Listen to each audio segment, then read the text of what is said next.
Bonsoir. L'enquête que nous vous proposons traverse des univers cachés, secrets et parfois impénétrables. Le milieu des mercenaires, le monde des vendeurs et trafiquants d'armes, l'univers des services spéciaux, avec en toile de fond le couple historique et tumultueux de la France et de l'Afrique. La fin d'une histoire qui hésite entre guerre et paix. Le 6 novembre 2004, tous ces univers se sont heurtés violemment. Vers 13h15, à Bouaké, en Côte d'Ivoire, 9 soldats français trouvent la mort en quelques secondes. Un ressortissant américain aussi. 33 militaires sont blessés et certains très grièvement. 2 ans plus tard, les familles de toutes ces victimes sont encore sous le choc. Elles n'ont pas obtenu les réponses aux questions légitimes qu'elles se posent. Elles voudraient tout simplement comprendre les raisons, les circonstances de ce qui constitue pour elles un crime.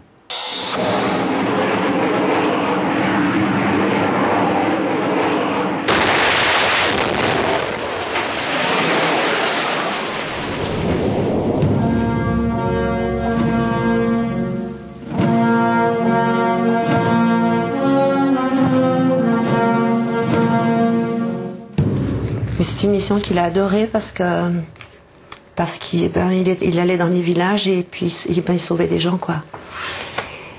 Et il m'a dit on est fiers.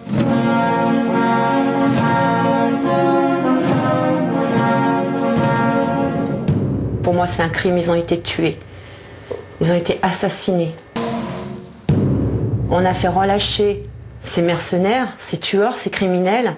On les a fait relâcher, le gouvernement français les a fait relâcher. Pour moi, c'est le gouvernement français qui les a fait relâcher. Et là, je suis révoltée, je suis dégoûtée. Ils devraient être en France. Ils devraient être jugés. Vous avez été lâchement frappé, victime d'une agression que rien ne pouvait justifier. Rapidement, j'ai compris que là, tous les documents étaient classifiés, ou le seraient de toute façon, et que le secret défense me serait opposé systématiquement. Ce qui a été le cas. Ici, dans ce haut lieu, nimbé de gloire militaire, je veux vous dire, au nom du peuple français, que nous ne vous oublierons pas. Moi, je pense que leur volonté, c'est justement d'étouffer tout ça, qu'on n'en parle plus, qu'on n'en parle pas, de cacher tout ce qui s'est passé.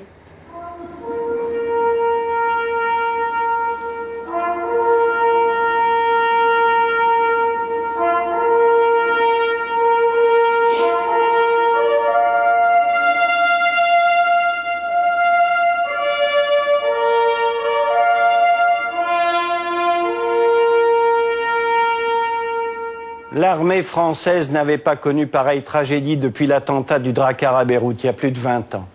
Et à l'époque, on avait relevé 58 victimes. Mais en Afrique, comment a-t-on pu en arriver là? D'autant que précisément, la Côte d'Ivoire et la France ont longtemps fait figure de couple modèle.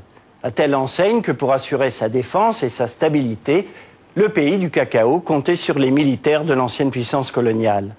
Mais dans les années 90, la situation a commencé de se dégrader fortement, jusqu'aux événements de 2002, où là les risques de guerre civile se sont précisés. Assurer la sécurité de nos 20 000 ressortissants. C'est officiellement la raison invoquée en septembre 2002 pour justifier l'envoi sur le terrain de nouveaux militaires français venus renforcer nos soldats déjà présents en Côte d'Ivoire depuis 1961. À l'époque, en effet, un accord de coopération militaire avait été signé entre les deux pays. Le nouveau cabinet qui comporte 14 ministres... Cette proximité de l'armée française avec la Côte d'Ivoire, on la doit surtout à cet homme, Félix Houphouët-Boigny, plusieurs fois ministre de la République française, avant la décolonisation voulue par le général de Gaulle. Pendant 33 ans, le président Houphouët-Boigny parvient à se maintenir à la tête de son pays, à coups de faux complots et de partis uniques. Sur la scène mondiale, il passe pourtant pour un sage et parvient à imposer l'image du fameux miracle ivoirien grâce à la manne du café et surtout du cacao.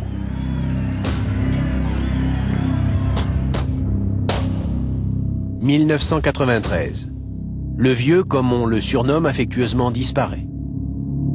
Autour de son cercueil, lors de la messe de Requiem au cœur de la basilique de Yamoussoukro, tous, de gauche comme de droite, ont compris que c'est aussi une certaine idée de la France-Afrique, mélange de copinage et de corruption, qu'on enterre ce jour-là. De fait, c'est une nouvelle ère qui s'ouvre, pleine de turbulences politiques. Konan Bédié, premier président élu après Houphouët, est finalement renversé par un putsch à Noël 99. Un bien mauvais cadeau fait à la Côte d'Ivoire par ce Père Noël, le chef d'état-major des forces armées.